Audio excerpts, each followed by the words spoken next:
Hi, my name is Barry Sterling Mitchell. Today is October 12th, 2022, and this is Ben and Barry on football. What's up out there, y'all? This is Ben Dickerson. I'm your co-host. We always talk about the second preseason being the first 4 games of the regular season, especially now since the real preseason has been shortened and so many starters don't actually play during the real preseason. Therefore, it takes them a little bit of time to get going. Well, not only did that happen, but it also took me a little bit of time to get going with my picks. But I think I'm out of my haze. I went 13-3 last week, baby. Let's go. Oh, nice. Let's go. You hit the nail on the head about the second preseason because the net point rankings jumped to 60%. And we were down in the 35% over those first 4 games. In the stock market, they call it volatility.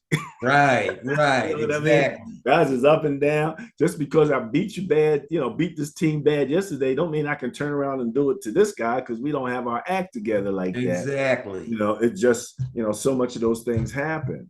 We're going to talk a little bit about what happened. We're going to look at it.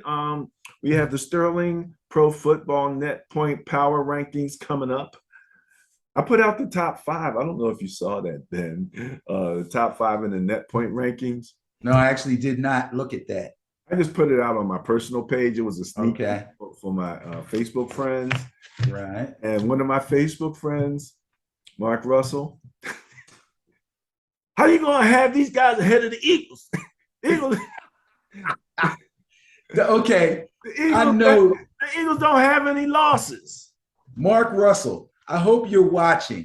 Friend of the show. Okay. Have you not been watching long enough to realize that our system is based solely on the numbers, not just wins and losses? Not wins and losses, net points.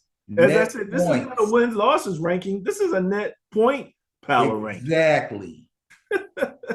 That's what makes us different from everybody else. We've been doing this long enough now that we see where it holds true in so many situations on 2 stats, basically. Right. On 2 stats. If you can go 60% on 2 stats, geez.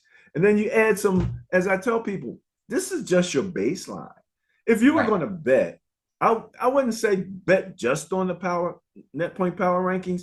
Have some other information that you add to that baseline. You know what I mean? Well, first of all, like you talked about injuries, right? Sometimes you don't know that information, and it'll change between when we record on Wednesdays and they go to play on Sunday. So that makes a big difference. Weather can make a difference. We've seen that, impact things. And then there's just the things that there's just no hint that these are going to happen. For example, I put out a kudos to the offensive coordinator of the Detroit Lions.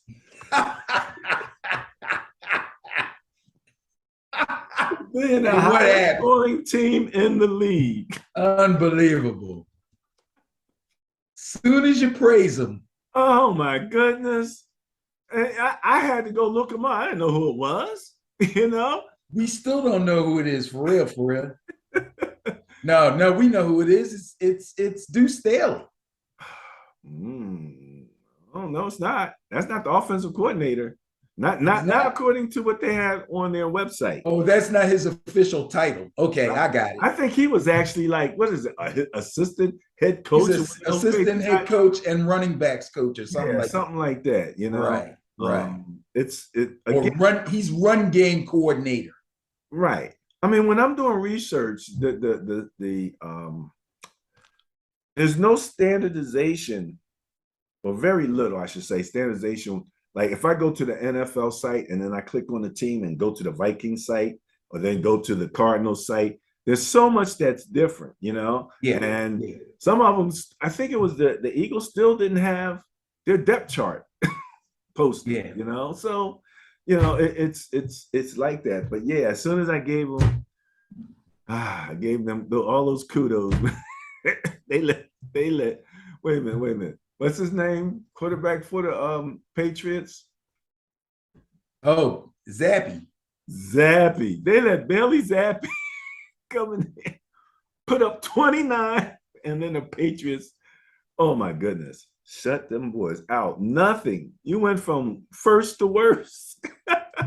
You're not supposed to go in that direction. But that's why we love it. So yeah, second preseason came along, things was volatile.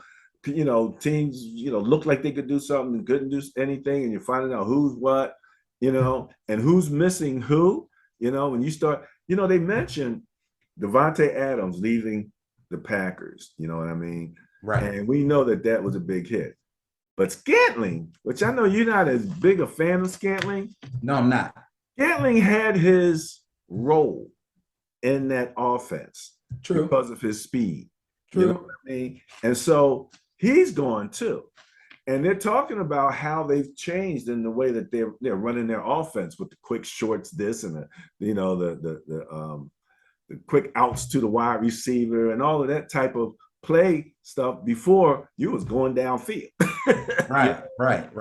So so much happened. All right, let's get to it because we're going to talk about what happened in week 5 and wrap it up with the net point power rankings. And then we're going to look out on week 6 with the bias plus reports.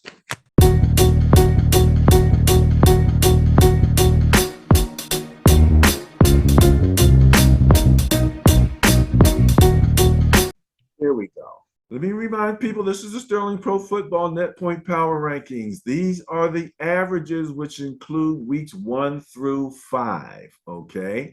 So it's not any one particular week. This is the body of work for the season that these teams have put together so far.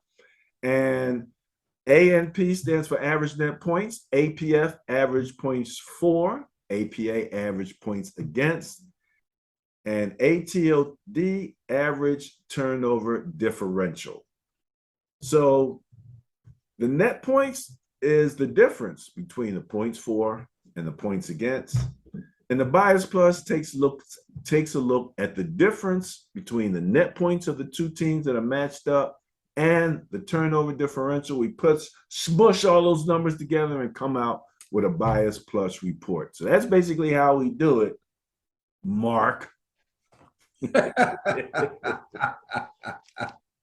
Let's go to the number 1 team. Ben's AFC favorite, Buffalo Bills. Number 2 and number 3 are tied. That surprised me. We talk about the neighborhoods. Look at this neighborhood. And number, as you can see, it says 2 in both, but 1's a 3, just in the order of things. So we went to 10. Same thing happened with Dallas and Baltimore. But you're talking, and again, net points can either be positive or negative. At any one time, half the league is in the negative, because if you lose, you have a negative net point situation. So these are all positives, and as you can see, it gets down close to 1. So Buffalo looks really strong right now. San Francisco and the Eagles at 9.4 net points on average per game. Again, that is the margin on average of victory. So Buffalo's margin of victory is that big, and everybody else is that big or smaller. Kansas City 6.8. They weren't looking like giant killers early on, but they're getting their act together. Jacksonville is still hanging in there at number 5. Very interesting with Jacksonville here. Keeping my eye on them. 4.2 average net points per game is the same for both Dallas and Baltimore. Man, we're going to talk about that Baltimore. I saw 3 cold-blooded touchdowns that Lamar overthrew. That wasn't his total game, but there was at least 3 of those. He hits those, and they're scoring like Buffalo. Yeah, he didn't have his best game this past weekend. He was off. Tampa Bay coming in at 4, Cincinnati at 3.8, and Minnesota at 2.6. average net points. So as you can see, if you look at Minnesota, for example, if their margin of victory is less than 3 points, Benny did the intriguing game of the week last week. And what was the intriguing game of the week? Remind me, because I texted you asking that question and you never got back to me. I sent you a picture of the bias plus on it. I don't think I got that. Well, we'll worry about that later. But yeah, no, I responded to you. It was what was it? It was Bengals Ravens. It was Bengals Ravens. Okay. Because I was kind of hoping it was Dolphins Jets. Didn't the Dolphins play the Jets? Dolphins. Yeah, I was hoping it was Dolphins Jets, because you had the former 49er defensive coordinator versus the former 49er offensive coordinator in that game. Yeah. I for some reason I thought that's what it was, but I was incorrect. So the challenge with this intriguing game is that generally there is more than one. There could be 2, 3, or 4. Like in the week coming up, I have at least 4 highlighted that I'm looking at right now. Yeah, but you can only pick one, and you never pick San Francisco. So, I try to put it together in my head what would be intriguing to you, but I'm always swayed by what's actually intriguing to me. That was intriguing to me. I understand. Through you. Nobody really knows what's going on up in this black box right here. Yeah, I'm so sure. Yeah, APF, average points for, that's the scoring, okay? Kansas City is now in first place at 31.8 points per game, just a little bit ahead of Buffalo at 30.4. Now, ladies and gentlemen, notice Buffalo is first in net points, right? We look at net, the difference, okay? And as in anything, there's a positive and a negative. In business, it's called a balance sheet. Or income statement, where you got assets and liabilities, income and expenses. And that's how it is. There's always both, and you have to look at both. So Buffalo, 30.4. Third place, Detroit, 28 points per game on average. This is what Detroit was scoring, and they were in first place. So they dropped 2 places based on that last loss. Baltimore, 27.6 points per game. And that kind of tells you a little something. If Baltimore's average net points is 4.2 and they're scoring 27, almost 28 points a game. Cleveland, 26.6. Seattle, 25.4. Let me throw my apologies out to Gino right now, okay? Because even if he lost, Gino's slinging that rock. Okay, I just got to get a man his dues. Because I was on him tough. LA Chargers, 24.4 points per game. What do you think, Benny? Atlanta in 10th place, scoring 23.6 points per game. Not impressed. I'm surprised. You said not impressed. I'm like, they're in the top 10. I'm going to give them that. Shucks. Okay. It's a low 5, if not a high 5. Come on now. Okay. Yeah, well, guess what? So they scored 23.6. Detroit scored 28. What are we talking about here? Well, I'm saying they're in the top 10. Okay. With Mariota at quarterback. Okay, all right, I see you. Well, let's see. APA, average points against. You have a tie for first. San Francisco and Buffalo at 12.2 points per game. That's all they're giving up on average, those 2 teams. Dallas is only giving up 14.4 points per game. Jacksonville, 16. Denver, 16. Tampa Bay, 16.6. That gets us down to 6th place. 7th place, Philly, 17.6. Cincinnati, 17.8, getting close. Giants, 18.6 points per game in 9th place. And the Colts at 18.8 points per game is what they're giving up for 10th place to round off the top 10 in defensive scoring. Anything on that? Now go ahead and finish. Average turnover differential. Philadelphia is now in first place at 1.8. I believe there's some skew in that number, but we'll move on. 2, Dallas at 1, tied with Baltimore at 1. Again, average turnover differential, like net points, can go both positive and negative.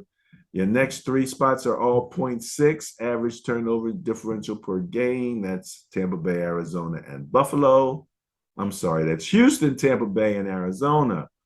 Buffalo and the Chargers are tied at 0.4 points per game. So that's less, just up above and just below half of a turnover differential per game. Pittsburgh and Jacksonville at 0.2. Jacksonville at 1 point in the first 4 games was in first place in average turnover differential. And then they played Philly in the Rain Bowl, and that number changed drastically. As I said, I don't think that Trevor Lawrence has done enough work with a wet football. I'd make him stand in the shower with the water running and take snaps. Yeah, he didn't look good. Did not look good at all. All right. From 11th through 20th in net points, we have the Giants at +2, Cleveland at 1.6, New England at +1, Green Bay at 0.2. That's called squeaking into the positive. Green Bay, after they ran into that buzzsaw in England. The Jets at -0.4, Atlanta at -0.8. See, that's what I was saying. That's why I was impressed that Atlanta was up there, and what you call their defense was really. We'll talk about it. Vegas Raiders -1, tied with Denver at -1, and Houston and New Orleans are tied for 19th and 20th place at -2.6. So from the Jets, Atlanta, Vegas, Denver, New Orleans, and Houston, all in the negative numbers on average net points. Anything on that? Nothing surprising here. Just the Giants are knocking on the door of the top 10. I gotta love it. Yes. Average points for, this is the scoring from 11th through 20th. We have the Jets, New Orleans, Miami, Minnesota, and Jacksonville. From the Jets down to Minnesota, we're at about 23 points per game that they're scoring. Jets are just a little above that at 23.2. Jacksonville's coming in at 22.2. The Niners at 21.6. Cincinnati, 21.6. Arizona, 21. Tampa Bay, 20.6. And New England, Bailey Zappi tied with Tom Brady, baby, 20.6 points per game. You think about the neighborhoods, again, in terms of scoring and defense and things of that nature, when you look at where some of these teams are and you go, man, I never expected that team to be down there with that team. But that's how it works, man. New Orleans, 23 points per game, coming in 12th place with Jameis on the sideline there. So very interesting. Let's talk about the defense, 11 through 20. 11, Green Bay. 12, New England. That's 19.2 and 19.6 points per game. 13, Houston, 19.8. Minnesota, 20.4 points per game they're allowing. Chicago, 21.2. The Rams, 23.2. That's a surprising one. And then the other one that's in that neighborhood is Baltimore, 23.4 points per game that they are allowing. Just a tad better than the Jets at 23.6 and Tennessee both at 23.6. Atlanta, 24.4 points per game. So that's how you get into the negative there. You could be scoring well. If you're giving up too many points, you wind up in the negative. Turnover differential, 11th through 20th. The Niners, Tennessee, the Giants, Cincinnati, Seattle, and Minnesota all tied at 0.2. That takes you from 11th through 16th. And then we're at an even break even 0 for Chicago, the Jets, Cleveland, and Kansas City, taking us to 20th place there. So those are that's the second tier. You had your top 10. Now you got that middle. This is that middle group. And we expect that some of this middle group, now that we're out of the second preseason, will start to get their act together a little bit better. I know Jimmy G's talking about getting in shape. He wasn't exactly in shape when he was out there before, and he hadn't really looked at a playbook. And I mentioned that I didn't think that they were really building plays, toward his strength, or that playbook more toward his strength. They had to switch it over from Trey Lance, which was a different playbook in terms of what they wanted from the quarterback. So all of that stuff is getting worked out now. So who you like in this middle group? Beside the Well, Giants. if I only look at average net points, when you say who do I like, you mean who do I think is starting to get their act together, could possibly move into the top 10? Yeah. Because at this point, I'm a little surprised at Cleveland, but I'm not really surprised at anybody else. I'm a little surprised that Cleveland's not in the top 10. And I'm just a tiny bit surprised that the Giants are knocking on the door to get into the top 10. My guess would be that the Giants will be top 10 by next week. You can hold me to that if you wish. Okay, I'm looking at the schedule. Yeah, okay, we shall see. We shall see. In any event, Benny, that was a bold statement. Was it? Yeah, we'll Okay. talk about it. Let's move on to the bottom group. That would be 21 through 32. Now, this is all in terms of, especially in terms of net points in the negative.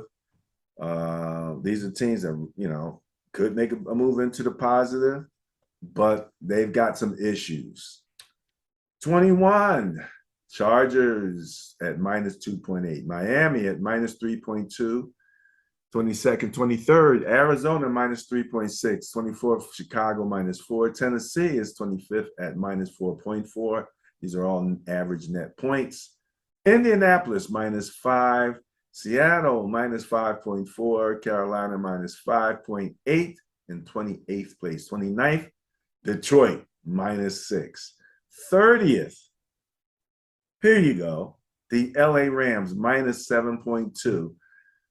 A tad above the Washington Commanders at minus 7.6. And in very last place, after the beatdown of a lifetime from Buffalo, is the Pittsburgh Steelers at minus 10.2 points per game. Man, Buffalo knows how to come out and put the foot down on them, don't they? Yeah, but Pittsburgh is really a shell of themselves right now. Defensively, I think is the bigger surprise here. Let's look at the defensive side. First of all, let's look at the offensive side. That's the next column. Average points for 21st place. Giants at 20.6. Green Bay, 19.4.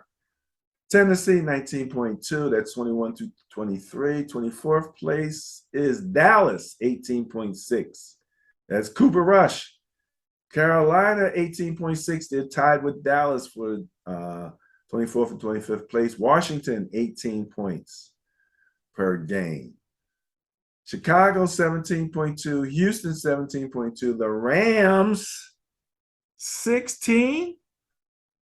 Pittsburgh, 15.4. Denver, 15. And Indianapolis, 13.8 points per game for the last place in scoring in the NFL. If I told you at the beginning of the season that a quarter of the way through, the Giants would be averaging more points per game than Green Bay, Tennessee, Dallas, and the Rams, you'd think I was crazy, right? Yeah, absolutely. There you have it. Absolutely. The numbers I know I'm talking about the Giants a lot, and everybody can obviously see that I'm a Giants fan, but this is really a beautiful work of art that's going on here from my New York Football Giants. And I have to revel in this a little bit because we weren't expected to do anything this year. Anything. Now, 21st in scoring ain't a whole lot to brag about, but obviously we're getting it done on the defensive side enough to pull out wins. And that's all we got to do. I mean, that's all you look for from your team is win games and get ready for the following week. So here you have it. There you have it, ladies and germs. That's a good coffee right there. 24.4 points per game is in 21st place for the average points against the Carolina Panthers. 22nd place is the Cardinals at 24.6 points per game. Cleveland and Kansas City tie for 23rd and 24th place at 25 points per game that they're giving up. Washington and the Pittsburgh Steelers giving up 25.6 points per game. Interesting that when the whole point thing with a whole controversy with Rivera, when they asked him, what's going on with your team, what the problem is, and he said quarterback, paraphrasing here, and set off a firestorm. He out, Carson Wentz. Carson Wentz has his own issues. We talked about him plenty of times. He's in my brain fart category, which the rest of the world still has yet to realize what's going on. They still want to know what's going on. Why is this guy like that? It's because he has these brain farts, In any event, 25.6, 25.6, 25.6 is what they're giving up. I did not hear Rivera talk about his defense. However, he said quarterback. He could have threw that defense in there. Las Vegas, 26. Miami, 26.2. The Chargers, 27.2. Seattle was getting it from the Lions. That's why they're down there, 30.8. Speaking of, they were at one point actually first in scoring and last in defensive scoring. They're still last in defensive scoring, but they dropped down to about third place offensively. And then in turnover differential, as we said, also positive and negative. So you're looking at 21st through 32nd. I'll just name this group: Denver, Atlanta, Las Vegas, Detroit, Miami, New England, Carolina, Green Bay, the Rams, Indianapolis, Washington, and New Orleans. So that's the bottom 12 in terms of turnovers. And all but Denver, which is at a break-even 0, are in the negatives, just slightly negative for most of them, 0.2, 0.4. But then you get into the Rams, Washington, and New Orleans at 1.6, 1.4, 1.2. Long story short, more than one turnover per game that they're averaging. So they're losing one. They might get 3, but they're giving up 4 plus. So that's why it's a differential that we look at. All right, Benny, that wraps up the summary of Week 5 for the Sterling Pro Football Net Point Power Rankings. Any final words on that? Well, first of all, while we got this page up, it's very obvious, and we say it all the time. If you look at these teams that are ranked in turnover differential from number 21 down to number 32, they're all in the negative except for Denver, that's 0 on board. And each one of these teams, if you look at them and think about it, either has struggled early on, has been struggling since early on, or is struggling currently. And that's because it's very difficult to win when you give the ball away more than you take it away. Okay? And we can't harp on that enough. Now, after that, if you can go back to the page at the top 10. Okay, there's your top 10. Let's just go over to the left there, average net points, which is our main category, okay? Again, this is the differential between points scored and points given up, or points for and points against. And as you can see, if you look at this top 10, that's basically the cream rising to the top, okay? First 4 weeks, extremely volatile. Right now, stuff is starting to even out. Each and every one of these teams was in my preseason predictions to either win their division or be in second place in their division and get a high seed. Every single one of them. So as far as I'm concerned, I'm extremely happy that me and the net point power rankings are starting to match up. I like that. Okay. Good stuff. Good stuff. Whereas Kirk Cousins would say, "You like that?" Wait, Benny, did you see the text I sent you today? Yes, I did. That was funny. Was that hilarious? Oh my goodness. Guess what? I'll take it. Yeah, I guess you would, right? I'll take it. I guess you would. That is amazing. The text that I sent him was from Good Morning Football with Kyle Brandt, called Daniel Jones, Kirk Cousins' cousin. I'll take it. And the funny thing is, on a tear, man. He's on a tear. This is how they got to that whole statement. They were looking at Kyler Murray coming to the game in that shocking green suit that he had on. It was horrible. And they were talking about who they would like to see in that suit. And you know, Kirk Cousins' name came up. No, stop it. That's like really what they're saying is who's the most unlikeliest candidate to wear something like that. Oh my goodness. So in any event, that was hilarious. And I definitely had to share that. All right, you ready to get to the matchups? Yes, sir. Matchup time, ladies and germs. That would be the bias plus reports.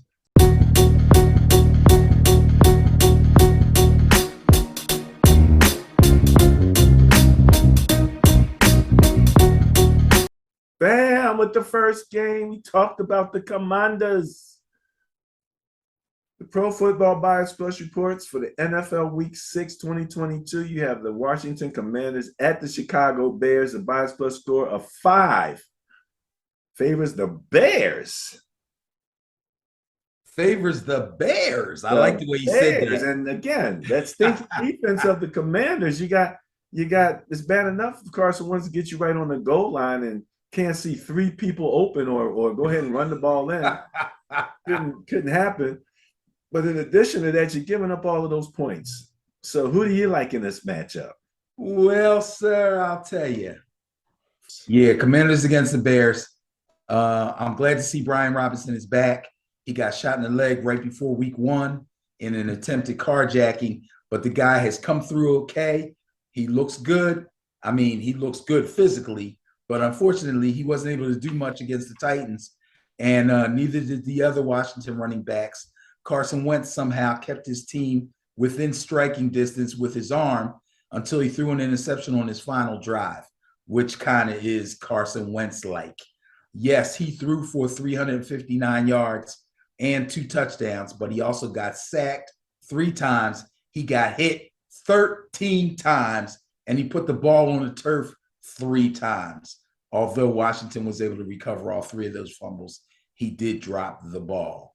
Now, the Bears offense isn't very dynamic. Everybody knows that.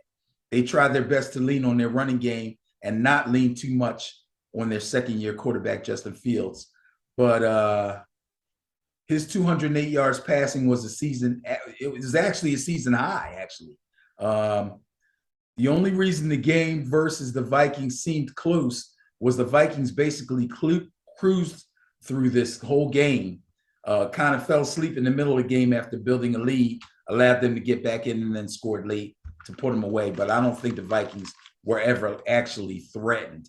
So obviously, I'm saying obviously, not so obviously, but I'm going to take the Bears at home against the Commandos, whoever the heck they are. All right, say it after me. The Commanders. No, I'm not saying it like that. The Commanders. So you're going with the Bears, eh? Going against the bias. Bears. Yes. All right, served you well last week. Okay, that was the Thursday night game, Benny. And love the Thursday night game. It kicks off the week. But kicking into Sunday, the first game we have on the schedule at the top of it is one of the 1 o'clock games. It's the San Francisco 49ers, my beloved San Francisco 49ers at the Atlanta Falcons, sneaking up there into that top 10. Bias plus score of 10.6, however, favors the San Francisco 49ers. We got injuries. Yes. But we got depth. And apparently we got attitude. And they signed, who's the running back? Tevin Coleman. Tevin Coleman, yes, they signed him back from the New York Jets. Well, they had him. I think they put him on the practice squad, and then they had him in the game last week. And he's like, where'd this guy get the juice from? I was gonna say joy juice, but the juice. I mean, he showed up. He's catching passes downfield, and well, I mean, he always was a pass catching back. His legs should be fresh because the Jets hardly used him. well, there you go. But he showed off for sure. Well, All right, that's good. Atlanta's home. So Atlanta's home. Niners got to go into Atlanta. Not the easiest place to play, but I don't think they'll feel threatened. They certainly weren't threatened last week. They methodically took the Panthers apart in Carolina. Talk about balance here. You know I love balanced offense, right? 29 runs from scrimmage, 30 pass attempts, almost equal, 400 plus total yards, and 5 touchdowns. One of the 5 touchdowns came from the defense, which also had 4 sacks and 9 quarterback hits. 49ers are rolling, bro.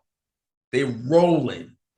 I know you don't want to get too hyped because that's your team. These boys are rolling. And like you said, Garoppolo still isn't in 100% game shape. Remember, he was just coming off the shoulder surgery. He was just starting to throw again when Trey Lance went down and they had to put him in there. They haven't even fixed the playbook for him. This is crazy. They're rolling. Now, poor Falcons. Without their running game, the Falcons' offense is severely hampered. Mariota isn't the greatest passer in the world. He can help their run game, but he doesn't throw the ball great, and they don't have good pass blocking offensive line. They were able to ride it to victory in week 4 versus the Browns, but the Buccaneers defense wasn't having that. They played the Buccaneers last week, and they sacked Mariota 5 times. It was horrible. So they got the run game shut down last week. Mariota got sacked 5 times. They're not looking real good right now. And if the Niners can play half as good a defense as the Buccaneers did, which I'm 100% sure they can, they will also shut down the Falcons' run game and also sack Mariota several times, and they will win this game going away. Take the 49ers. Take the 49ers going with the bias. Bailey Zappi's going into Cleveland. Man, this is a potential intriguing game for me. Is it? I just think it's hilarious. Bailey Zappi coming in and it's like Cooper Rush. He runs, it's like these guys are coming in, you don't know who these guys are, and then they come in and he put up 29 points. 29 points on the mountain. Now we know the Lions have a historically bad defense, but you still put up 29 points, which is what you're supposed to do. Right. But you got to remember, it's tough when these starting quarterbacks go down and the backups have to play. And it's even worse when a third stringer has to come in. Nobody has any film on this guy. They're going back to his college career to look at film at this guy so they can see what he does best. Okay. So that catches teams by surprise.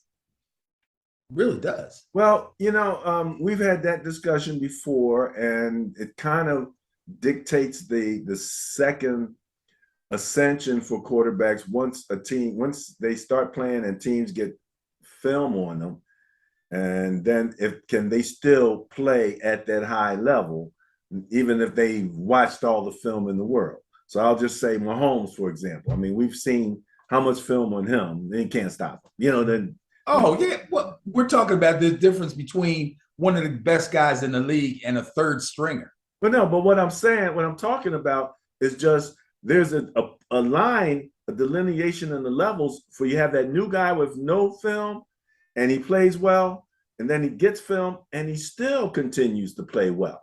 And that's the question, is he going to, are they Well, going we to be got able to see. We to got to play wait and well? see. We shall see. But that's We kind shall of what see. makes it intriguing is to see whether he can, make that leap or not, continue to play well. That's what I was saying about Gino. I'm like, okay, is Gino going to come out here and, what's he going to do? And man, it's bombs away. We'll talk a little bit more about that. But the Patriots are at the Browns, Benny. Who you got? So when we talk about the Patriots, we got to talk about Bill Belichick, okay? Bill Belichick still has it, okay? I'm hearing all this talk about this guy's no good without Tom Brady. How dare you say such a thing? Bill Belichick is possibly, arguably the GOAT of NFL head coaches, okay? He definitely is not done yet.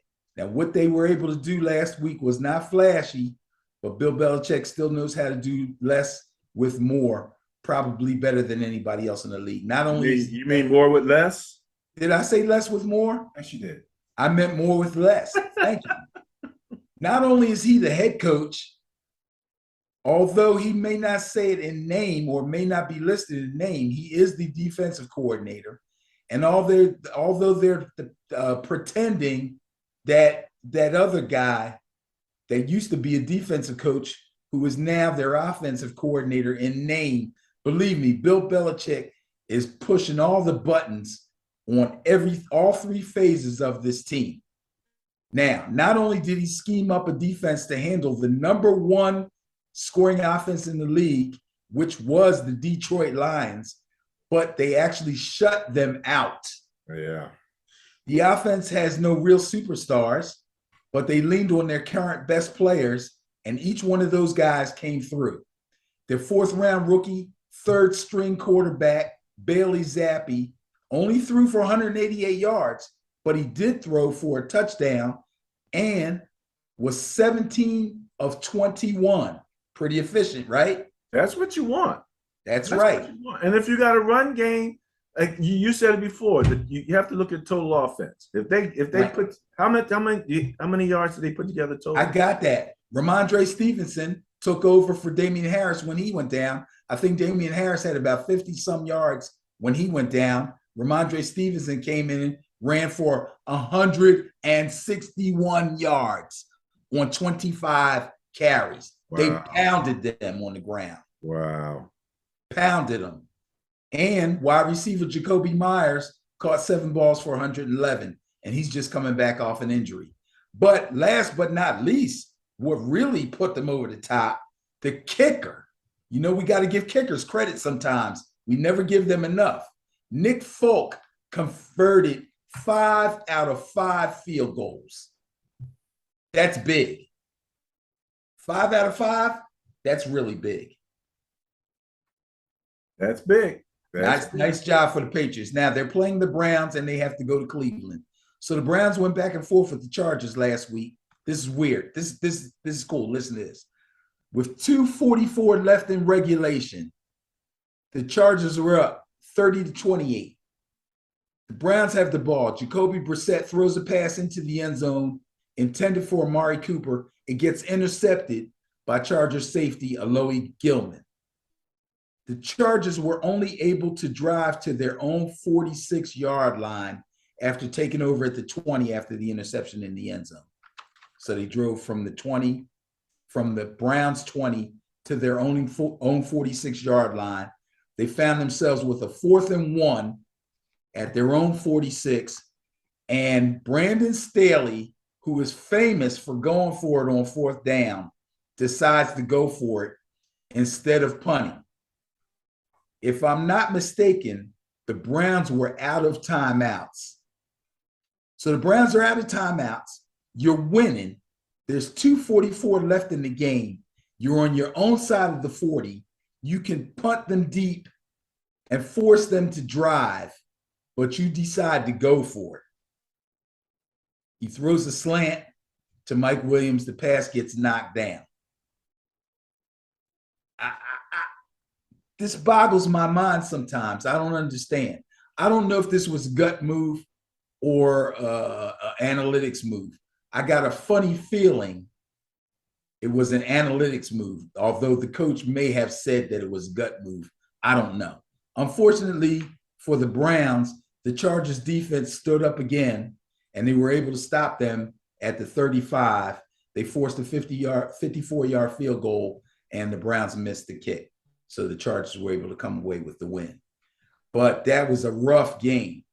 Very rough game for the Browns. I don't know if they're going to be able to come back off of that one, but they are at home. This is a tough one to call, but you know what? I'm going to stick my neck out on this one because I like what Belichick's doing with Zappy. I'm going to take the Patriots in this game.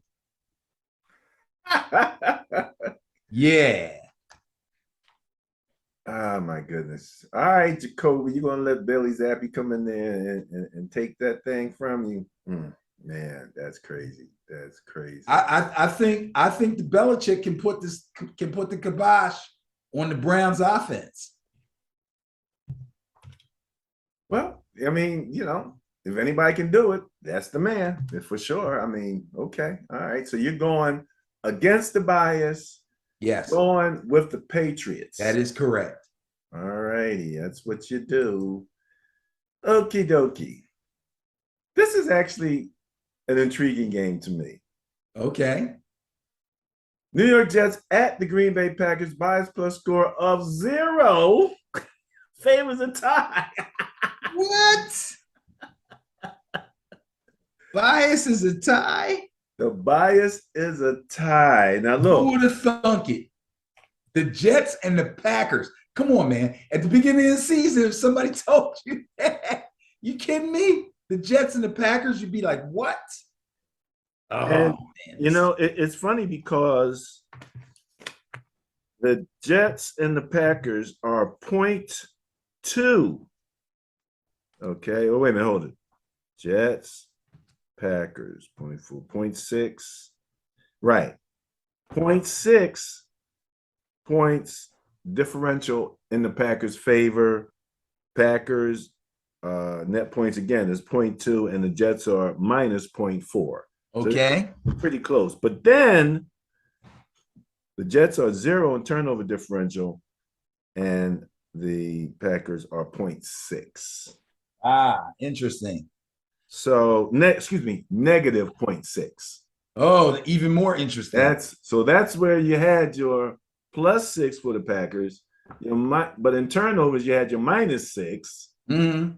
You know, so it's funny. You have to think about it in terms of that number line because 0 is better than -6. Absolutely. You know what I mean? So, long story short, it's a tie. Okay. And, you know, could Aaron Rodgers have this thing about New York teams now, and now just lost to a New York team. And you got this other New York team with this young gunslinger quarterback coming in. You might be reading my mind. You might be reading my mind. That's let me put this little tidbit out there right now, though. Ahmad Sauce Gardner. I like him for Rookie of the Year. Rookie of the Year? Yes, I don't know if they have Rookie of the Year or they have a Defensive Rookie of the Year. He's going to win one of them. He might win it outright, or if they separate offense and defense, I don't know. I forget the awards thing. He's definitely the Defensive Rookie of the Year as far as I'm concerned. So far, I think he's the front runner. Okay. So let's talk about the Jets real quick. The first play of the game, they send Sauce on a corner blitz, something you don't see a lot in the NFL. Teddy Bridgewater throws the ball away, sees him coming, throws the ball away, gets hit, gets called for intentional grounding and a safety. The Jets then go to work. They exert their will on the Dolphins, pound them into submission, and score 21 unanswered in the fourth quarter. New York Jets, baby. Jets. Meanwhile, Jets. Meanwhile, the Packers go to London to play the Giants, take a 20-10 lead into halftime, and then fail to find the end zone in the second half. Unbelievable.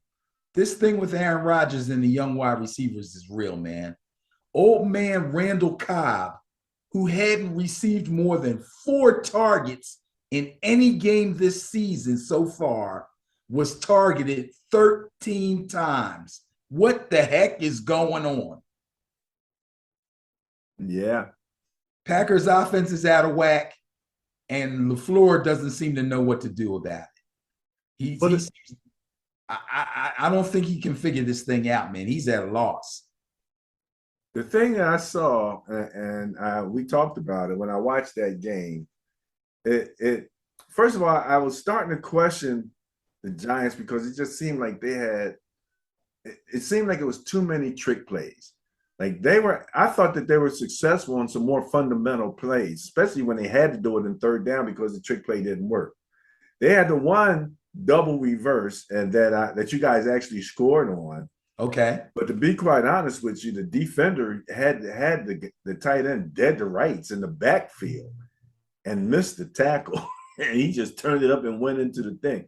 But he was there. It was defended properly, just wasn't executed properly.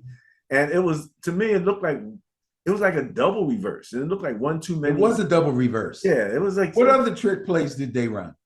They had a few. And now they got. Yeah, and now you're not talking about wildcat plays to Barkley, are you? I'm including all of that. Yeah, they're not trick plays. That's a wildcat. They're not trick plays. The wildcat is a trick play as far as. Oh, stop it! You take your quarterback out and put the other guy in. The wildcat is not a trick play. The wildcat is an offensive scheme. What do you mean? What? I don't get it. Okay, we'll disagree on that. But long story short, it looked as if they were taking the ball out of Danny Dimes' hands a lot, and okay. it was just I was just comparing it to the Green Bay Packers, who are very quarterback centric. He's not going to do a lot of running. He's not going to do a lot of that. He's not going to line up wide. Rodgers isn't going to be lined up wide. Right, but the team that did all that won the game. Huh? The team that did all that won the game. Team why? Because they schemed their game plan to beat the Packers. Yes, they did what they needed to do to beat the Packers. Yes, and it worked. Yes, absolutely. Okay. And one thing I did make mention of, Dillon, running back for the Packers. Yes. Giants was rocking him. He was getting rocked. Again, I spoke. Usually he's the power back doing the angry runs. Again, I spoke highly of the Giants defense. Everybody knew they had done a lot of work on their offense. They brought a new offensive lineman. They got Saquon 2 years off of his injury. He's looking good. And they expected Daniel Dimes to be a little bit better this year. How much better? We weren't sure exactly what we were going to get. But we knew the offense was supposed to be improved. Unfortunately, the wide receiver core has had injuries and all kinds of mix-ups. So we haven't been rolling the way that we wanted to. But the defense, unexpectedly, has really been standing tall. They've really been standing tall, and that's a great thing. So the New York Giants are surprising everybody.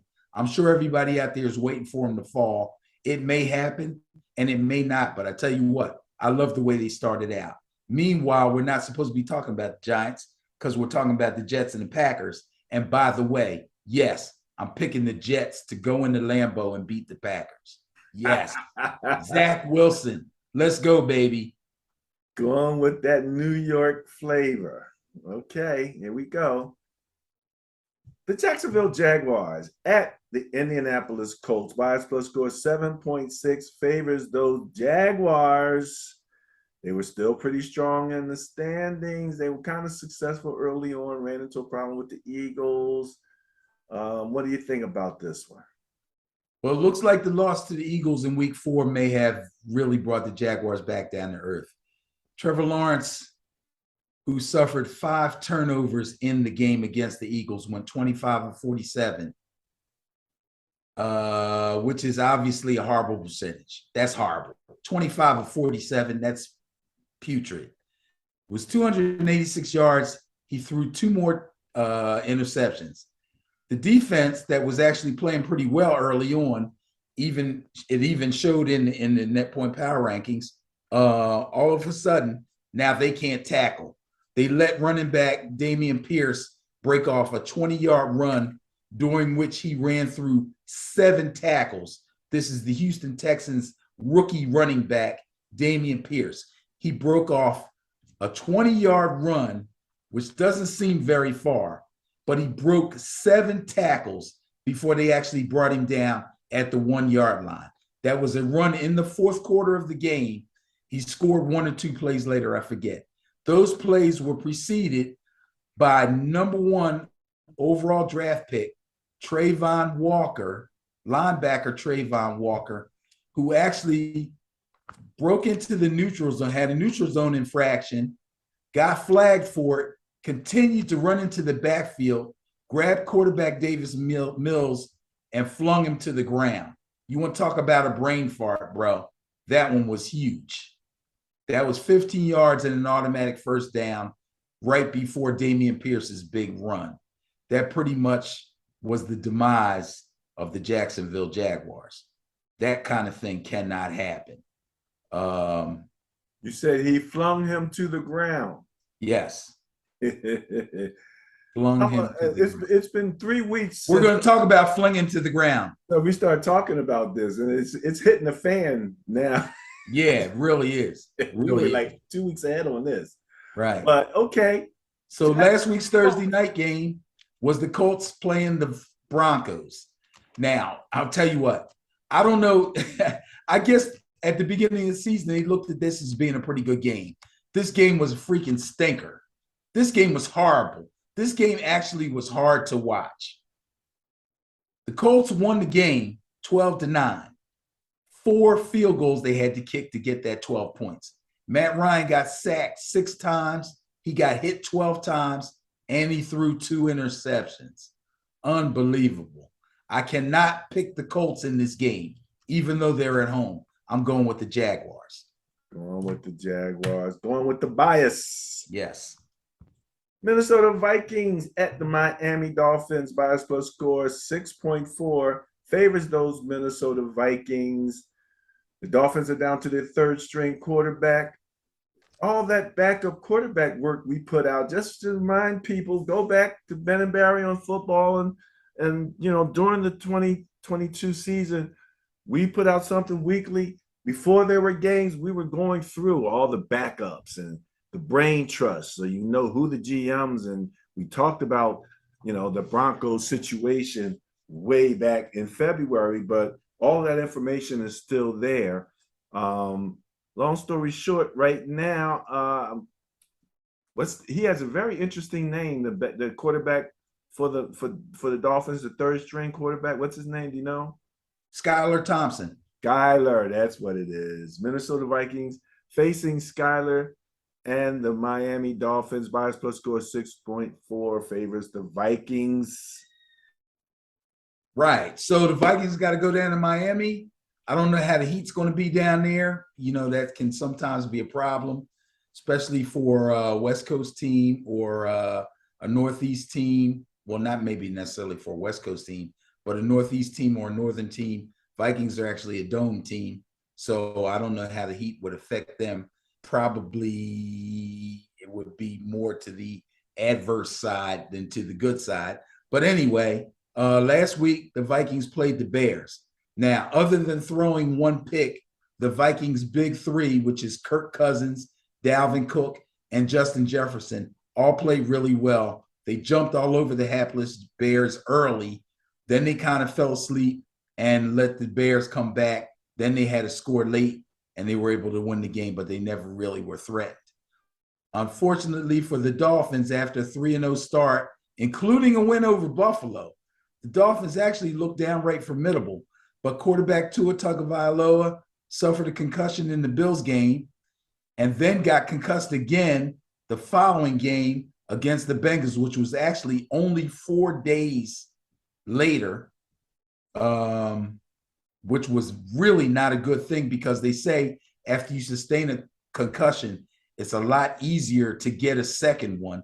And if you get a second one in a short period of time, that is not a good thing. Okay. Now, backup quarterback. I think that the teams have yet to say that he had a concussion in that first on that first hit. Yeah, well, they already stuck the necks out and said that he didn't, so they can't go back on it now.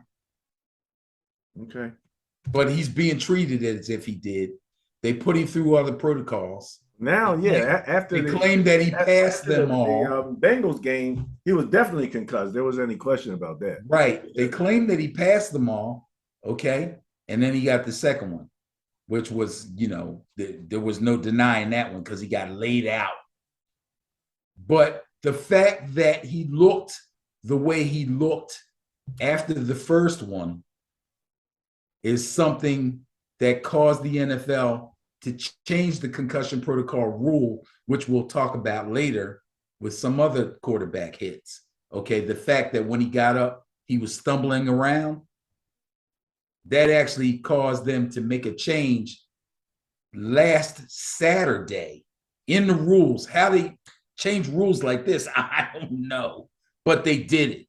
But anyway, the backup quarterback's Teddy Bridgewater. He finished the 2 previous games after Tua went out, and then he started versus the Jets last weekend. First play of the game, and I just talked about this. Poor Teddy Two Gloves gets sacked. They blitz him from the corner. He gets sacked. He doesn't get sacked. I'm sorry. He throws the ball away, gets hit. He gets called for intentional grounding. He gets a safety. Then he comes out of the game to get his elbow checked. And then they put him through the concussion protocols. Why? Because they have spotters, neurological guys all around the stadium that watch the game. Somebody saw him stumble and they put him out of the game. That's the new rule. If you stumble, if you look like you've lost your balance or you're not quite sure where you are, they will immediately remove you from the game so that the situation with Tua, who was stumbling all over the place, went into the locker room, came out and played the second half, doesn't happen again. That rule has now been changed. You will not get back in the game if you look like you're not fully physically in control of yourself. So he could have tripped over a blade of grass. Somebody saw him stumble after he got hit and they took him out of the game. I'm not so sure that's a good thing. We can talk about, actually, I said I didn't have a rant. I do have a rant, and that'll be it, and we'll talk about that later. Anyway, enter rookie 7th round pick Skylar Thompson. He threw the ball 33 times. That's tough for a 3rd round rookie. I'm sorry, a 7th round rookie, 3rd stringer coming into a game like that. He probably didn't expect to do anything but hold the clipboard, but he's in the game. He throws the ball 33 times. He only completes 19 of those passes. None of them were touchdowns. He did throw 1 interception, but he did lead a couple of drives that ended in rushing touchdowns. But in the 4th quarter, the Jets scored those 21 unanswered points, and that was all she wrote for the Jets. I'm sorry, all she wrote for the Dolphins. So that puts me in a precarious situation here, but not really badly precarious because I had a lot of faith in the Dolphins, but I have no clue who their starting quarterback is going to be this week. So I'm going with the Vikings. You were going to go with the Vikings anyway. True. Well, let's talk about them Cincinnati Bengals going down to visit the New Orleans Saints. Bias plus score of 8.2 favors the Bengals. As it should. Man, let me tell you something. Saints, what did I say? What, two weeks ago? Looks like they're back to the 2 quarterback system that they said they weren't going to run. I know. Isn't that crazy? Hey, you know what? I tell you what, man. These head coaches, they don't want to lose their jobs. Okay. They know they have to win games. So they can declare, oh, we're going to do this, we're going to do that. We're not trying to do this, we're not trying to do that. They're going to do whatever they got to do to win games, depending on the circumstances that befall them. That's it, plain and simple. Okay. So we got a team here that's coming off a little Super Bowl hangover. We usually talk about Super Bowl hangovers when we talk about the team that won the Super Bowl. And we'll get to that later too. But the Cincinnati Bengals were in the Super Bowl. They did not win it, but they don't quite look like themselves. Now, last weekend, they lost in Baltimore by a field goal, 19-17, low-scoring game. It was their third loss, and all three of their losses have been by a late-game field goal. That's got to hurt. That's got to hurt. They fell behind in the game with Baltimore by 10 points. They fought back to tie it before halftime, fell behind the game again, fought back again. Then they got taken out by the league's best kicker, Justin Tucker, who's just freaking amazing. You want to talk about kickers? Justin Tucker is definitely the GOAT right now. The game between the Saints and the Seahawks last week in New Orleans turned out to be a scoring match between Geno Smith's arm and Taysom Hill's legs. Hill threw for 1 touchdown. He ran for 3 more. Geno torched the Saints secondary for 3 scores of his own. That was crazy. I got to go with the Bengals against the Saints, though. I don't think, even though the Saints are going to be home, I think the Bengals defense is going to be a little bit better than the Seahawks. I think they'll be able to slow Taysom Hill down because I'm pretty sure after the success the Saints had with him, they're going to come with basically the same game plan to try to move the ball and get things going. But I don't think it's going to work against the Bengals. I'm going to take the Bengals. You know, Taysom Hill is special. That is true. He really is. And you know, I'm not real big on having your quarterback do a lot of running. I have my own set of rules for when you run and all that kind of good stuff. He's not a quarterback. Well, that's what you say, you know, but I think he considers himself a quarterback. But he does so much, and he's so strong. He catches the ball. I mean, he is Mr. Everything. But it's like they have the perfect running quarterback setup. You know, when you want to put a guy in who's at the quarterback position and you figure he's probably going to run, but he could throw the ball. There's Taysom Hill. You know what I mean? Sort of kind of like a wildcat, huh? Yeah, kind of like, yeah. Get a little tricky. Yeah, kind of like, yeah. God is listed as a tight end. It's a wildcat, man. And that's their offense. They paid him well. They paid him well. As they should. He's a Swiss Army knife. He's special, no doubt about it, man. I tell you what, they'd be in trouble without him. Yeah. And so it makes me wonder how much they're going to be trying to use him against the Bengals there. I'm sure they will. Yeah. So they kind of have to. The Red Rifle ain't going to get it done. There you go. Almost got through without a reference of the Red Rifle. Red Rifle reference. Say that 3 times fast. Well, you predicted your Giants was going to move up. And after this week, they'd be moving up in, what'd you say, net points? Yes. Well, they got their work cut out for them with the Baltimore Ravens coming into town. Baltimore is favored with a bias plus score of 3. Just 3. What do you guys have for the Ravens, man? Tell me. Well, first, let's talk about the Ravens. Lamar Jackson did not have a great day through the air last week against Cincinnati. Now, do me a favor while I'm going over that last week's game. Tell me where Cincinnati is in points against, as opposed to where the Giants are. Cincinnati. Okay? Yes, where's Cincinnati? Not Baltimore, Cincinnati. Where's Cincinnati in points against? And where are the Giants in points against? Cincinnati is 8th in points against giving up 17.8 points per game. Okay. The Giants, where are they here? Here they go. They're ninth, Ah. giving up 18.6 points per game. Ah. Okay. Cincinnati gave Jackson some fits last week. Now, I don't know if it was more of their defense or if it was more of Lamar having a bad day through the air. He didn't run really great either. I mean, he put up yardage, but I didn't jot down exactly how much. It just seemed to be an off day for him. I'm not sure if it was more him or if it was more Cincinnati, but I lean toward it being more Cincinnati, which means I'm probably going to lean toward the Giants having a good day against him. But anyway, he only threw for one touchdown.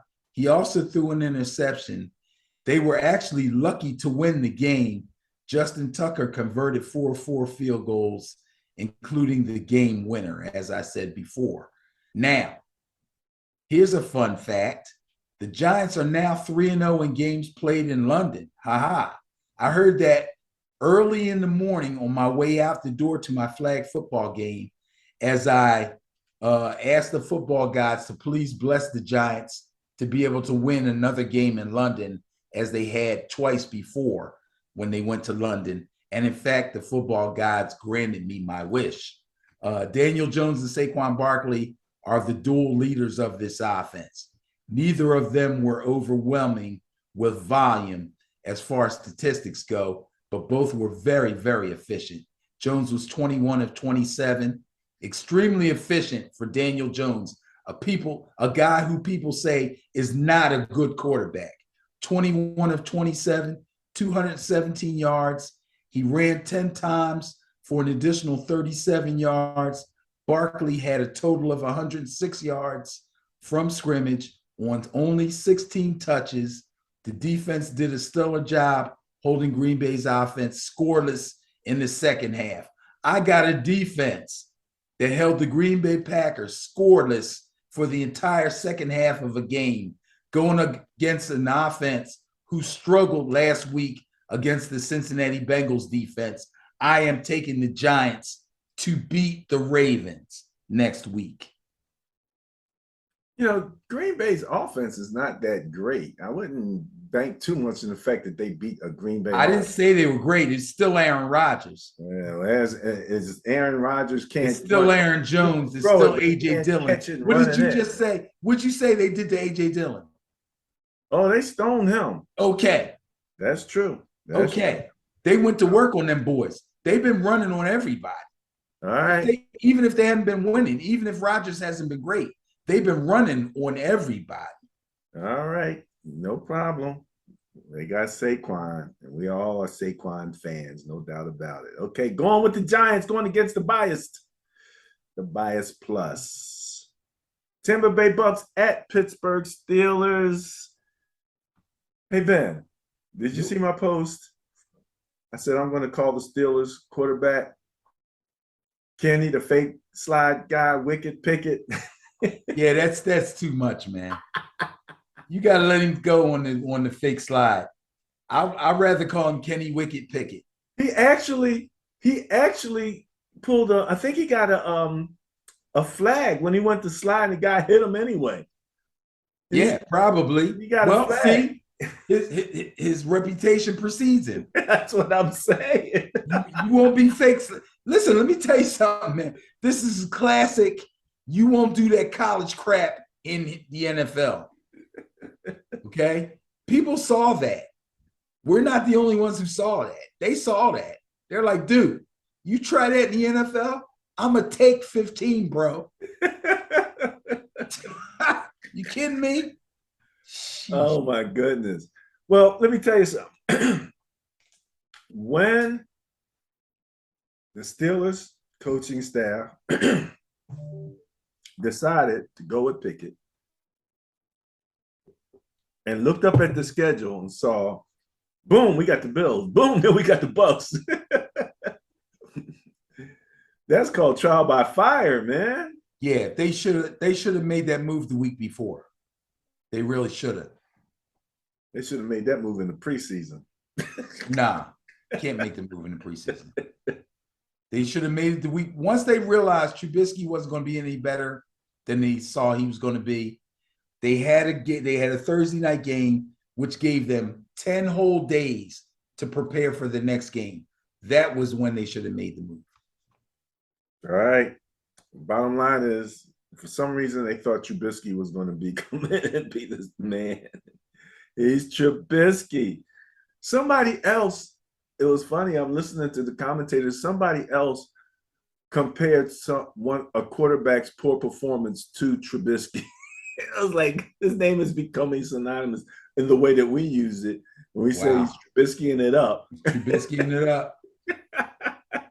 That's sad. Oh, man. All right. You're going with the Bucks, right? Well, I don't know. Let me see. Don't even try. What was the real story of the game between the Bucks and the Falcons last week? Man. The real story of the game was the defense. The Falcons actually had a good running game going. They were winning with their running game. The Bucks shut that down. They held Atlanta scoreless until the fourth quarter of the game. Atlanta did not find the end zone until the fourth quarter of the game. The Bucks defense is coming alive, and they're getting their offense together. They had a lot of injuries. Godwin is back. Evans is back off his suspension. Even Julio should be back this week. Playoff Lenny is becoming regular season Lenny again. He looks pretty good. And they got a rookie that's pretty good catching the ball out of the backfield. So as they're getting their offense together and getting over all their injuries, the Bucks are starting to look pretty good. So, yeah, I'll probably go with the Bucks over the Steelers. I mean, let's face it. Kenny Pickett couldn't have picked the worst time to get picked as to have his first real NFL start. He goes to Buffalo. The Steelers are missing 3 starters on defense. Their run game gets completely dismantled. Pickett throws the ball 52 times. They can't run it. They got to do something. He throws the ball 52 times, never finds the end zone, and their secondary, which is riddled with injuries, gets trashed by Josh Allen. Horrible, horrible. The Steelers have no chance in this game. The Buccaneers will run through them. The poor fans in Pittsburgh will be sitting on their terrible towels. Going with the bias, going with the Bucks. Okay, next up, Carolina Panthers at the LA Rams. Bias plus score 14.6 favors Panthers. The Panthers? Are you serious? The Rams been stinging. That's how bad they're, bro. That's how. Hey, look. What are you gonna do? Let's look at it real quick because this is the last of the 1 o'clock games. Okay. Okay. So that's the last of the 1 o'clock games. The Rams again. Net points, they're 30th at minus 7.2. They're 29th offensively, only scoring 16 points per game. They're in 16th place. At least they're in the middle defensively, but they're giving up 23.2 points per game, and they're in a negative at -1 on turnover differential.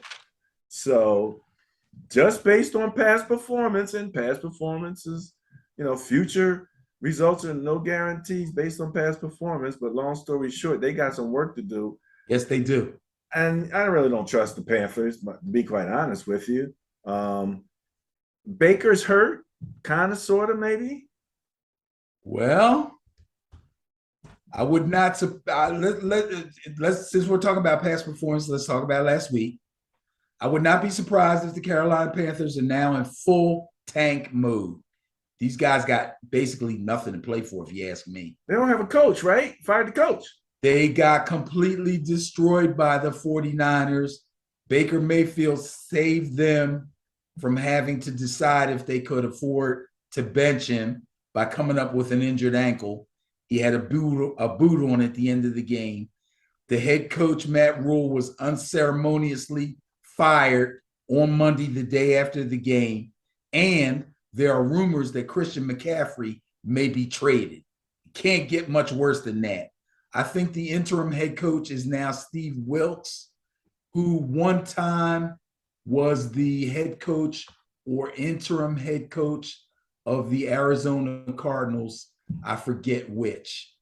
Don't quote me on that. Okay. But right now he's the interim there. Now, Rams have nothing to brag about. They had a bad week 5, also getting embarrassed at home by the Cowboys. Matt Stafford was mediocre at best.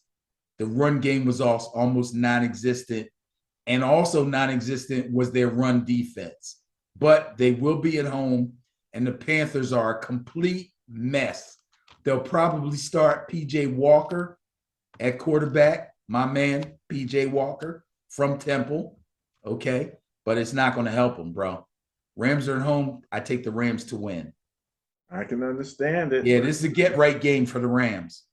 Yeah, I mean, whatever the Panthers did well, that's, like you said, it's coming unglued quickly. So, all right. That was the first of the 4 o'clock games. We have Arizona at the Seattle Seahawks. This is an NFC West interdivision or intra-division within the division of the NFC West.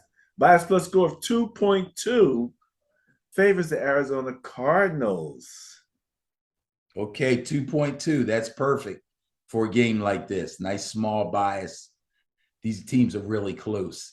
Last week, the Cardinals hosted the undefeated Eagles, and the defense actually did a pretty good job keeping Jalen Hurts and company in check. Just enough for the offense to be in a position to tie the game and take it to overtime at the end. Unfortunately, on their final drive, Kyler Murray slid just short of the line to gain on a second down run. Thinking he had made the first down, he was going to spike the ball, and they still would have had 22 seconds to possibly get a little closer for a tying field goal with a couple of sideline passes. But when Coach Cliff Kingsbury realized Murray didn't get the first down, he still elected to spike the ball on third down, taking them to fourth down, and then they had to use replacement kicker Matt Amendola to try a 43-yard field goal, which sailed wide right and caused them to lose the game to the Eagles. Sad way to go out. Let me tell you something. I was in an Eagles bar last Sunday. This is a really nice bar too, bro. You got to come out one time and hook up. These guys are Eagles crazy in this bar. So much so that they have all these TVs in the bar, right? And matter of fact, I'll give them a shout out. It's called Franklin's Pub. It's in East Falls. They got all these TVs all over the place. They had different games on almost every single TV, which is rare unless you're in an actual sports bar, which I guess you could call this an actual sports bar. When the Eagles game came on, every TV had the Eagles game on. Not only that, they had a DJ who during commercials played music, okay, and played the Eagles fight song every time they scored. It was incredible. It was if I was an Eagles fan, I would love this place. It was tremendous. But anyway, I know. Anyway, everybody was like this in the bar. Ah! When he kicked that field goal, they're like, no, yeah. It was great. It was great. You're all happy because they kept feeding you free drinks for your birthday. Come on. Well, that is true. That is true. It was my birthday. I was drinking well. Now, let me see. Cardinals are playing the Seahawks.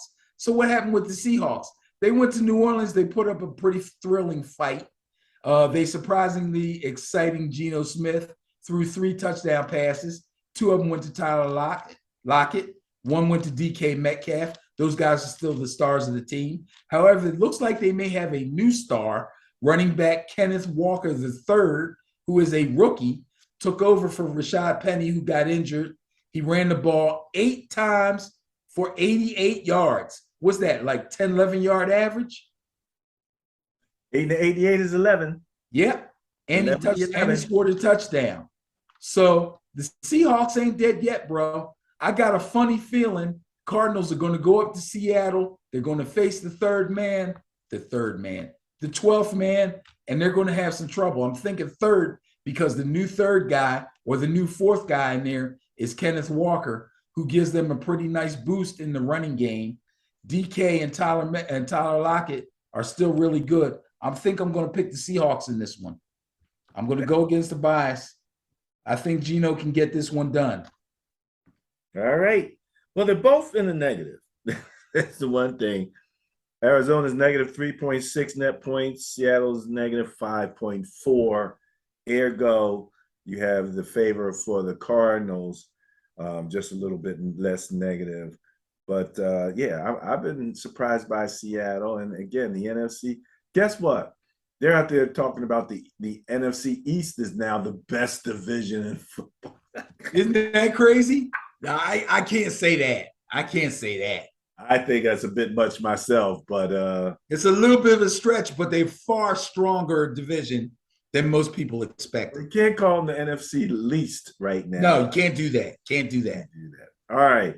The last of the 4 o'clock games is another potential intriguing game. Oh, this has got to be it, bro. Everybody's on this game, though, man. You know, I don't know if I want to be like everybody else.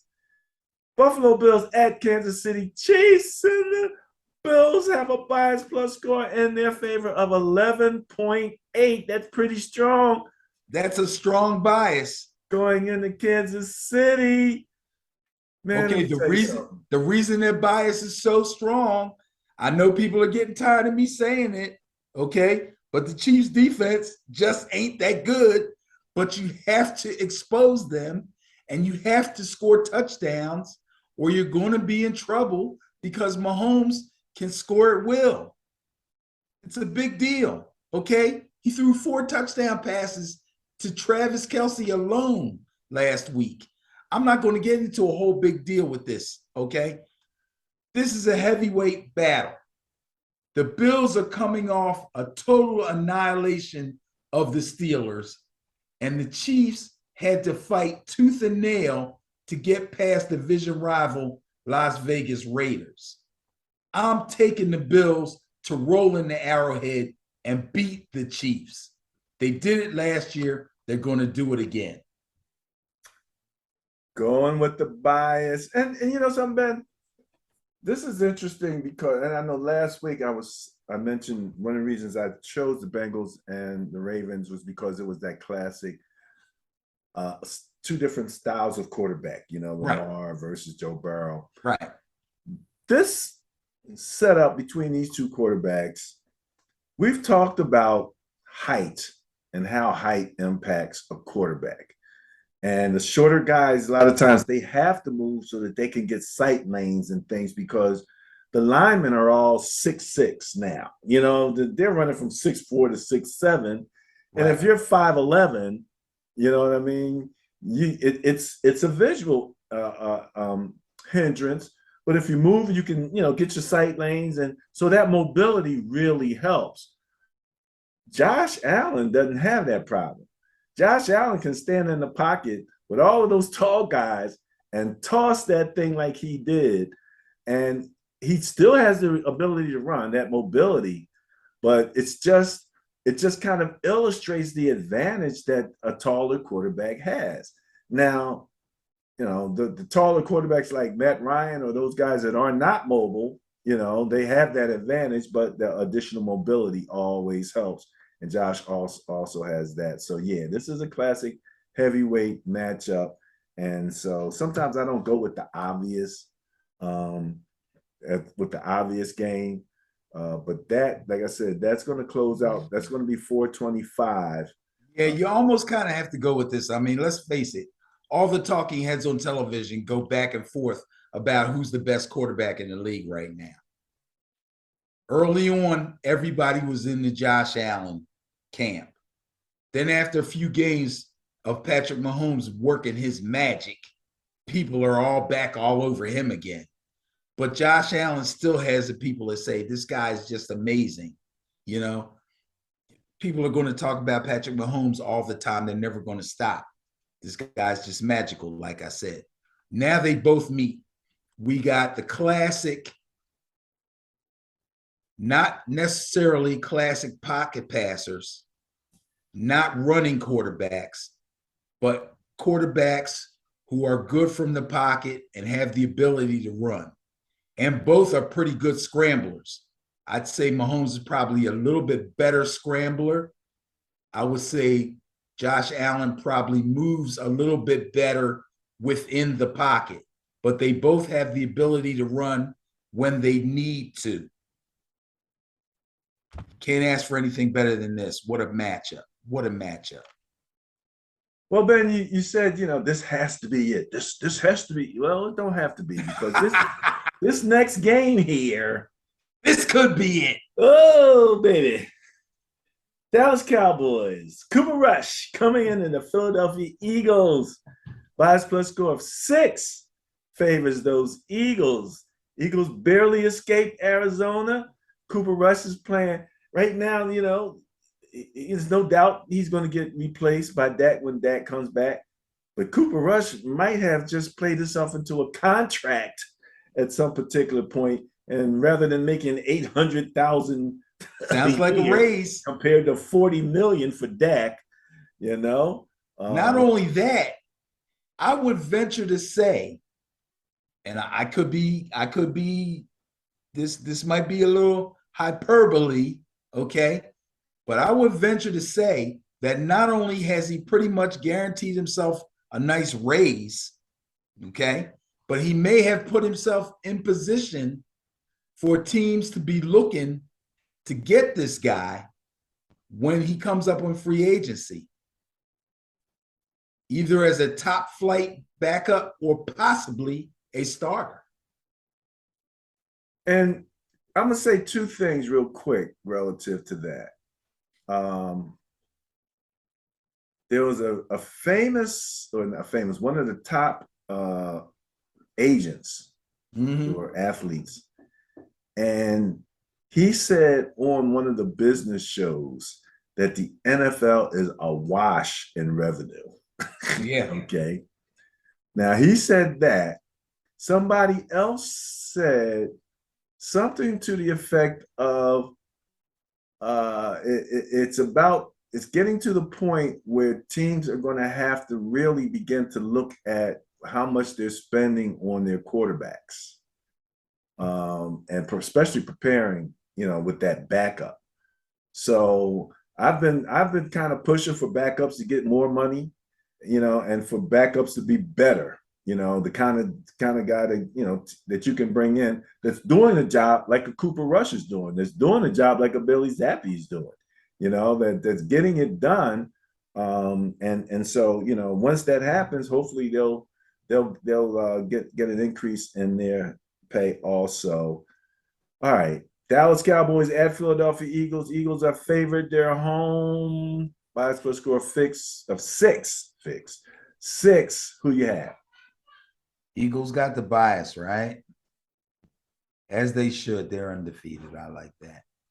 Okay, so when we just talked about the Bills and the Chiefs, you notice I didn't do what I normally do when I talk about the previous week with the 2 teams and the teams that they played. I don't throw around stats and throw around players' names. I didn't say Josh Allen did this, Mahomes did that, I'm going to do the same thing with this game. This one is for the undisputed lead in the NFC East. Dallas is 4-1, and they're on a 4-game win streak. And they're coming off a dominant win over the defending Super Bowl champs on the road in LA. That was big.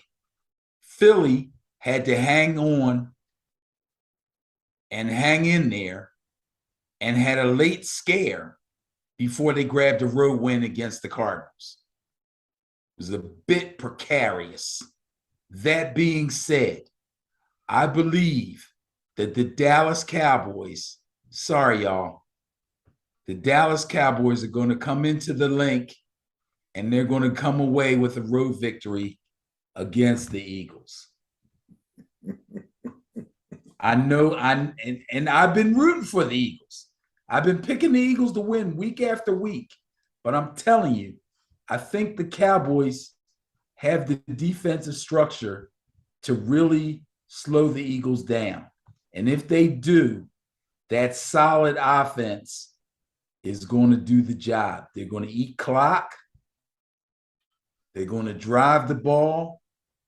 They're going to keep Jalen Hurts off the field, and they're going to come away with the victory. All right, it's going to be a classic matchup. Like, hey, you see my challenge here, picking an intriguing game here. We have an undefeated team, an interdivision. I see it. Rival. Holy mackerel.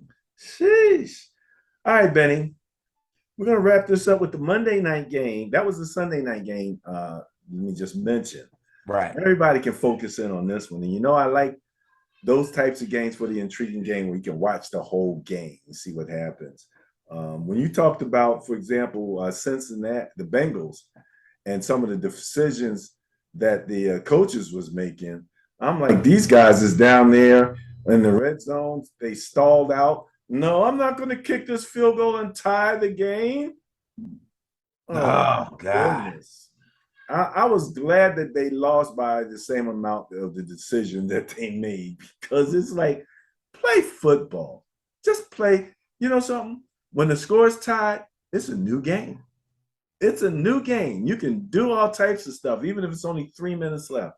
I just thought that was just ridiculous. In any event, you are going with the Cowboys and that speed that they have at defense. Oh, that is going to be an interesting matchup. All right. Let's wrap it up with the Monday night game. I'm actually a little bit intrigued with this game also. Just a little bit with the Denver Broncos. The Chargers. LA Chargers. Bias plus score of only 1.4 favors the Broncos. Really? Yeah. No, I was under the assumption that the Chargers would have the bias in this game. I don't know why. They have negative 2.8. Excuse me. Yeah, they're not playing as well as I expected them. I'll tell you the truth. Broncos are only -1. Yeah. Remember when I said, when we looked at the top 10 of the average net points, I said every team in the top 10 I either picked as a division winner or a team coming into second place in their division, thus getting a high seed in the playoffs. There was one missing, and that was the Chargers. I picked the Chargers to win the AFC West, and they are not looking like they're worthy. I don't know. It's still early. They could get it together. But anyway, man. They got problems from the head coach down. So when you got that type of they got injuries, they got all kind of stuff. But their head coach, he continues to make decisions that kind of boggle everybody's minds. What did he say? I got the go ahead to go for it. And people are saying the go ahead. You're the coach. Who's telling you to go ahead? He said that? Yeah. He said that. I forget what play it was, but they decided to go for it. And he said, I got the go ahead. And we know he brought in somebody that was supposed to help him with those decisions. But to say that. What? Oh, you're talking about the Broncos? Yeah. Oh, okay. Yeah. Yeah. It was kind of weird. It was kind of weird. But okay, you're going to go with. Well, Russell Wilson got sacked 4 times last week. He got hit 8 times. He threw 2 interceptions, and he didn't throw any touchdowns. And that was against the Indianapolis Colts. Okay? Basically, enough said. However, the Chargers led the Browns 30-28 last week. And like I said when I talked about the Browns, it was 2:44 left. Jacoby Brissett had just thrown an interception and gave the Chargers the ball back and an opportunity to run out the clock. They got stuck at their own 46, so they're on their own side of the 50-yard line. It's 4th and 1, and they decide to go for it. But they don't run the ball. Austin Eckler is ripping through the Browns defense, but they don't run the ball. They try to throw it. It's unsuccessful. The defense has to come back and save them again and stop the Browns and make them kick a 54-yard field goal, which they miss in order for the Chargers to get the win. However, all that being said, the Broncos are a total disaster. Take the Chargers. Oh, Going against the bias, going with the Chargers. absolutely. Okay. Well, you know something? Classic when you start to look at the numbers here, because the Denver has the 31st rated offense, only scoring 15 points per game. But they have the 5th ranked defense, only giving up 16. The Chargers have the ninth ranked offense, scoring 24.4 points per game. But they have the 30th ranked defense, giving up 27.2 points per game. Yeah. That's what kind of makes this a little intriguing to me. Right. Who's going to get their act together? Because this is kind of that point, we're out of the second preseason. So teams that, should be basically, getting their act together. And, this is the time when it's going to start. It has to start to show, or you're going to be pretty much out of the playoffs. So absolutely. That's about it for that. All right, Benny, guess what we have this week coming up? What do we have this week coming up? Buys. No. We have buys for all of you fantasy people, right? They got to know when the bye weeks are. Yes, sir. Yes, the Detroit Lions, the Las Vegas Raiders, the Tennessee Titans, and the Houston Texans are all on the bye. All on the bye. So only 14 games this week.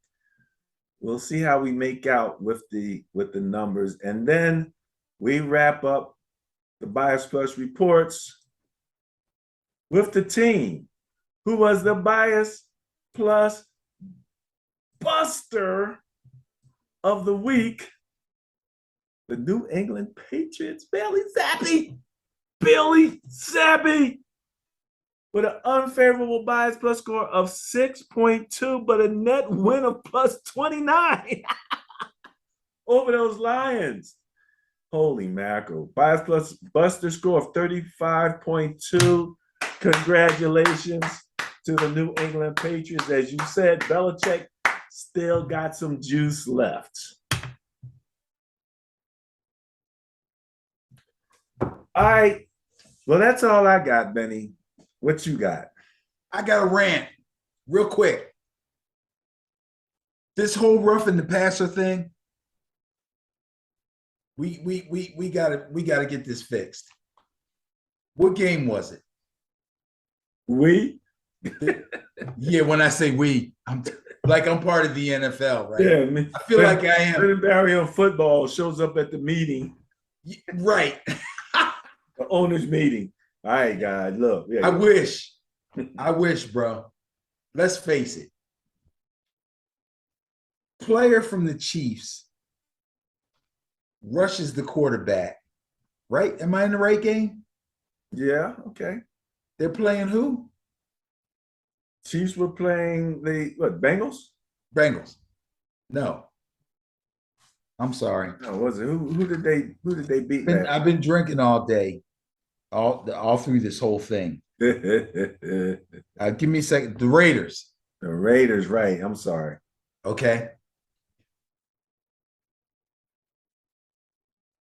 The pass rusher actually makes contact with the quarterback, strips the ball away, has possession of the ball, is falling on the quarterback, puts his other hand down to brace himself so that he doesn't put his full body weight on the quarterback, and still gets called for roughing the passer.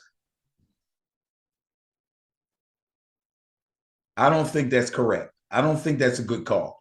I don't think anybody thinks that was a good call. Everybody that I heard talk about it during the game and after the game said it was a bad call. Okay? In order to fix this so that this doesn't happen again, the NFL, who all of a sudden is showing a likelihood to just change rules or come up with new rules on the spur of the freaking moment. Needs to do another one and make this situation reviewable. Okay? You got to look at it again because the referee said that he made the call because he thought the defender put his full body weight on the quarterback, when in fact he tried his best not to, which was commendable, but he also had possession of the ball and could have gotten up and run with it and scored. Instead, had a penalty called against him. That play should be reviewable. I agree. I think that, those type of plays should be reviewable. They're game-changing plays. Big time. That was, some people called that one of the best defensive plays of the year, to have gotten that and gotten the ball from him all in one move. So I right, and it's all for naught because of a referee call. What we're seeing, I believe, is an overreaction to the Tua situation. Right. The rules, the emphasis. Some of the rules things aren't necessarily new, but there's an emphasis there that wasn't necessarily there before. And you still have a lot of people who are talking about, that they're making the game too soft. Apparently, who was it? Troy Aikman is in trouble for saying, that they're, what he said something about they turn it into for girls or something like that. He said something of that nature. What? I heard the flag football thing, but I didn't hear that. That's what it was. But in any event, well, you can't say it's girls. You can't mention girls. You can't mention girls. You can't mention skirts. You can't mention tag, flag. You can't mention those things because the higher ups in the NFL don't want to hear that because they're afraid of what it'll do to the thought process of the fans. I don't blame them. Okay. But then when you come up with knee-jerk reactions like, I got spotters all over the stadium, and if a quarterback gets tackled and then gets up and stumbles, he has to be removed from the game. Flat out. You can't go in the tent, go through the protocols, and come back. No, you're out of the game. They just came up with that. And Teddy Bridgewater passed the protocols. Yes. And they still would not let him back in. Because somebody saw him stumble, he was removed from the game. They just came up with that rule the day before. No. There was something. There was something that one of the few of the guys that do the NFL reporting. There's a term and it had something to do with motor stability or something. Yes. And they said when they show a gross motor instability or something, it's the same as like a concussion protocol. They're supposed to take them out of the game. That rule was already there. So that rule could have been used to take Tua out of the game when he first got hurt. So you're right. It's the emphasis. That was a rule that was in that was not followed in the Tua situation, and now there's an emphasis on it. Also, we talked about the tackling where they're slamming the people into the ground, and I heard it mentioned. Brady. I'm sorry, what was that? Brady. Right, exactly. And I heard that this tackling technique was called, I think they call it the alligator technique, where they, alligator grabs and I guess he spins. Right, and they spin their body, yes. Right. Well, apparently this is, and we mentioned this, a tackling technique that's being taught. Right. So I don't know that they don't put their body weight on the quarterback. Right, exactly. But what they get out of it is the ability to spin that guy into the ground. I saw it, and you and I debated this kind of hotly last week, but I saw them do that to Josh Allen. Right. And he got up. It was, you ain't spinning him like you're spinning Tua. Right. Brady got up. Brady got up. These are bigger guys. and they were able to cushion themselves in that. But that's what they're doing, and it's interesting to see that they're teaching this technique, and then to some degree penalizing the defenders for doing it. Right. So Crazy. we'll see how that works out. All right. That's it for me. I'm done. Go Knowles. Go.